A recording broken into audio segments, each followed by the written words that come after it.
Let's move on. As more state governors continue to implement policies to cushion the impact of economic hardship on citizens, hope is rising that the efforts will soon yield the desired results.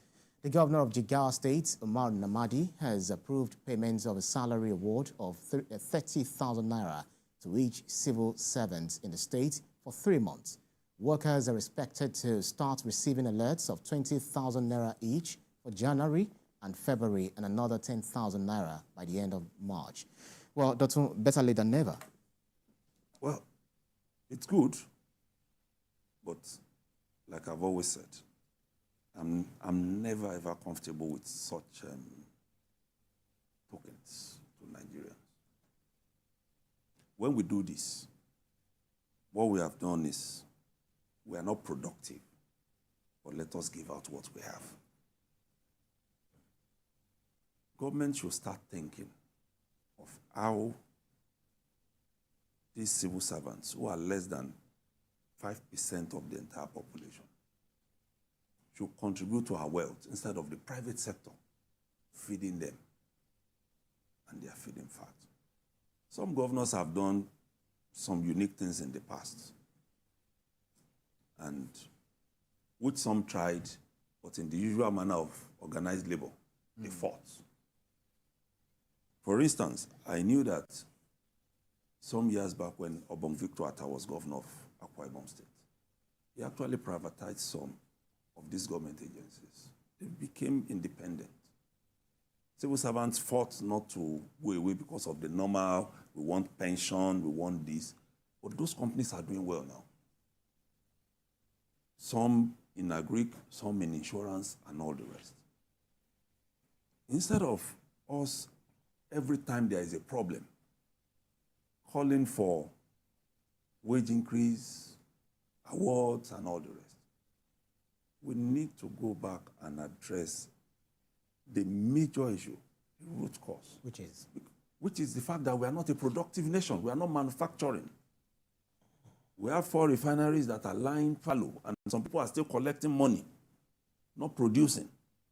But they are being revamped now. They are being refurbished. We have had that since. They are still there. And one has actually reached a mechanical... we have said we should stop all these terminologies, mechanical, all of it. What we want is petrol to come mechanical out. completion. Yeah, and another one, I think that of Port Harcourt has reached 80% completion. We agree. Rate, and they said they will we start, agree.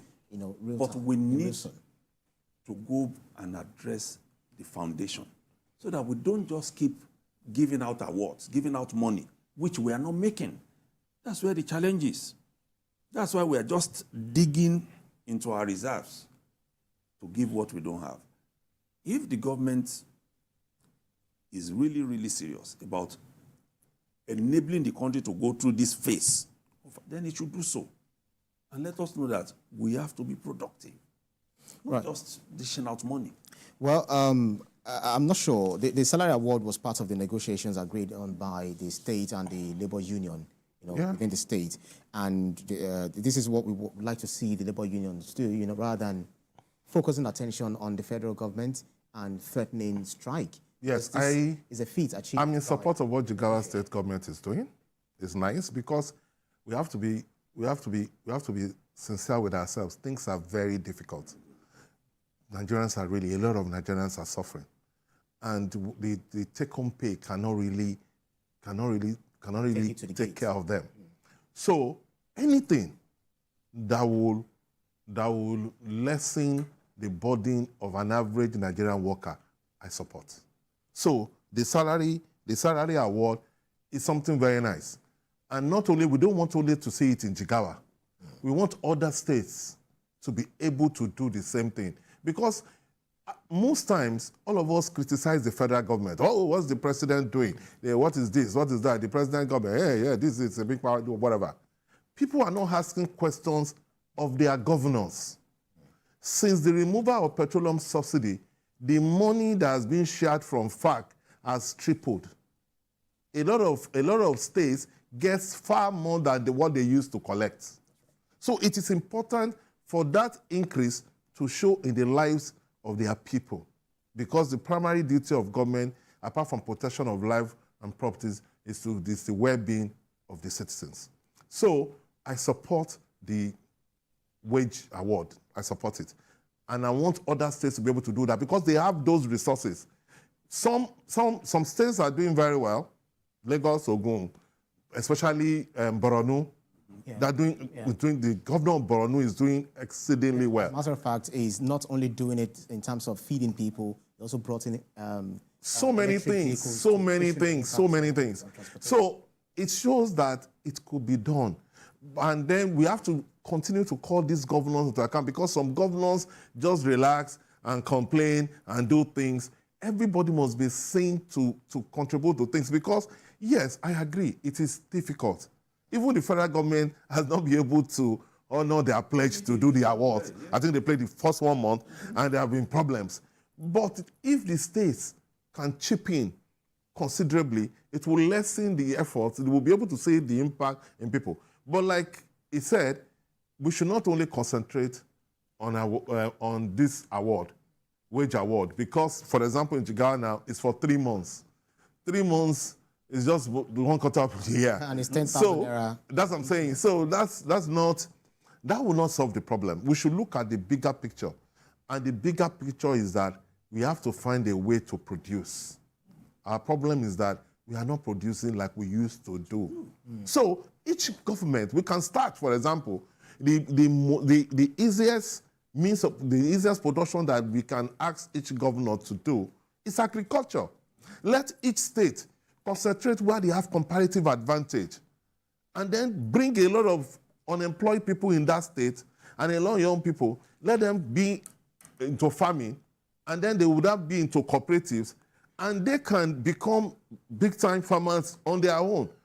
The government concentrating on where they have comparative advantage in terms of crops. We must be able to do things. We must be able to produce. We must find a way of encouraging clusters in these states where we can have manufacturers, even if it is cottage businesses, that will be able to produce in each state. Because part of our problem is that we just keep importing, we are not producing anything. And if we keep doing that, both the naira and the economy cannot improve. Dr. Mayor is big on, we producing. You started on that note as well, that we should produce more so that we'll be able to have enough to feed ourselves. But going to the farm is another problem. The farmer header crisis, the kidnapping, the people attacking, the grazing of animals over another person's land, encroaching on their farmlands. If these are not resolved, there is no way we can make a headway. Those issues must definitely be tackled. Because without that, nobody can go to the farm. You've said it, Plateau, Benue, Taraba, which are large on food production. They are grounded now. But then it is not only farming. We also have welders who cannot work because there is no power. We have different kind of people who should be productive, who are just sitting down, doing nothing. That's why I was happy when they said they summoned 2 power holding companies. Come and explain to us what is happening. Because we need to grow. Ajaokuta steel mill is still there. Osogbo steel rolling mill is down. So many things we can do that will stop us importing while we are also producing and employing people. Those are the things we should focus on. Because sometimes when I hear the amount they want to put into some of these wage awards, you can ask, okay, so how much does Osogbo steel rolling mill or Ajaokuta needs to return to start producing? So when you hear it, then you say, okay, can we hold on for a while? How much do we need? For instance, in this our own zone, Southwest, where you see some people who are into agriculture, seriously, you see them. When you travel on this Lagos-Ibadan Expressway, before the old toll gate in Ogere, you see one huge, those are the people who are the real farmers that we want to be seen, not the political farmers, not the ones who carry briefcases around. That's right. Well,